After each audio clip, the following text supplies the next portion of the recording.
We do integration by substitution.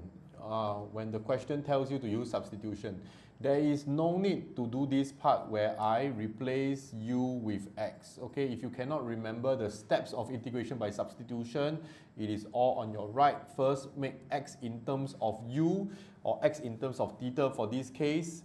So the question already gave you x in terms of theta. The first step you have to write will be dx d theta. Okay, differentiate tangent, secant square theta. So that's the next thing is when I convert from 1, 0, 1 minus x square over 1 plus x square square dx.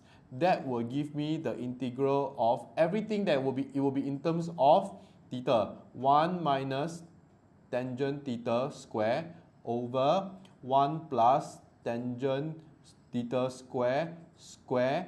Remember to include your dx d theta, which is the secant square theta, then you have the theta behind. Okay, so this is what it meant by writing this would be your gu and then include the du, dx du.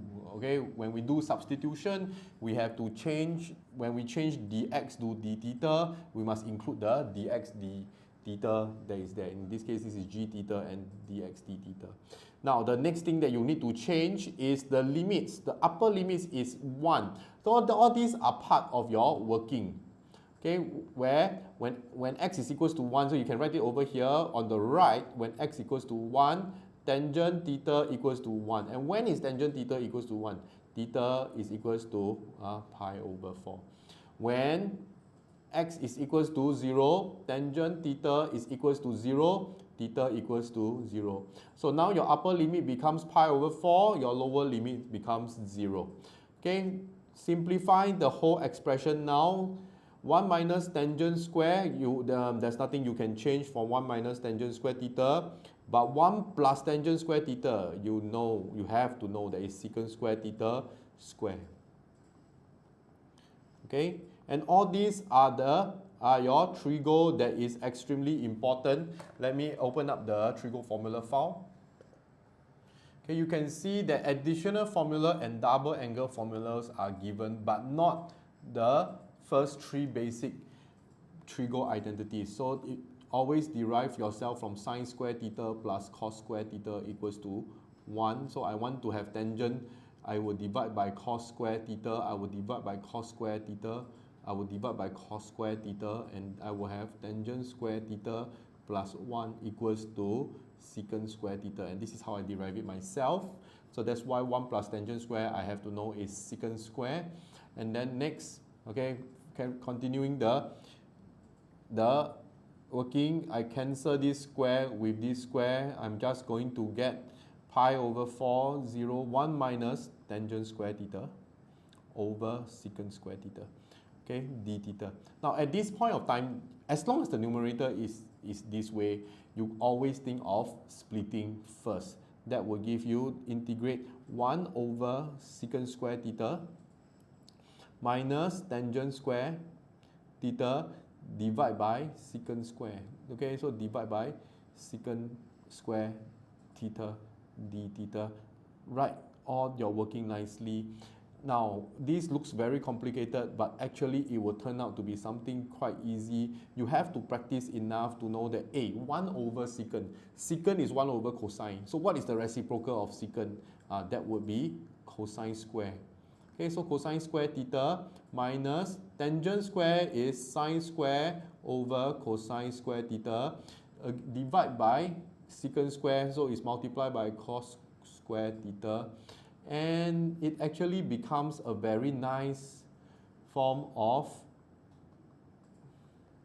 cosine square theta minus sine square theta. Now at this point of time, maybe some of you who are not very familiar with the double angle formula didn't realize that cosine square minus sine square is over here on your right, the cosine 2a double angle formula. And you decide to split it up and integrate cosine square and sine square. You will probably get the answer, it's just that it's going to be longer. So if you want to know about the integral of cosine square, please look at the next video. Okay, so this will become the integral of, I'm just going to clean this up, pi over 4, 0, cosine 2 theta. Trigo is not a topic in H2 math, but it's a prerequisite kind of knowledge that you have to know. You have to be good and skillful in trigo.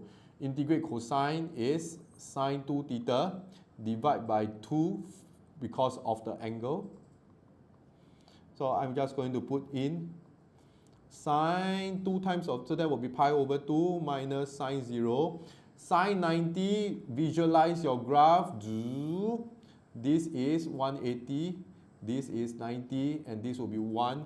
How to visualize quickly? Practice enough. Okay, so the answer, the final answer for this is half. Okay, so the learning point of this is, when it comes to integration by substitution, remember the basics. Number 1, make x the subject. Number 2, okay, after you make x the subject, find out what is dx, du, and then remember when you change the equation from fx to gu, remember to include the dx, du, and at the same time, you need to change the upper limits and lower limits from in terms of x to become in terms of theta or u or whatever that you need, okay, and this is one part which shows you that you have to be very familiar with your trigo double angle formula and your trigo identities to solve a question like this.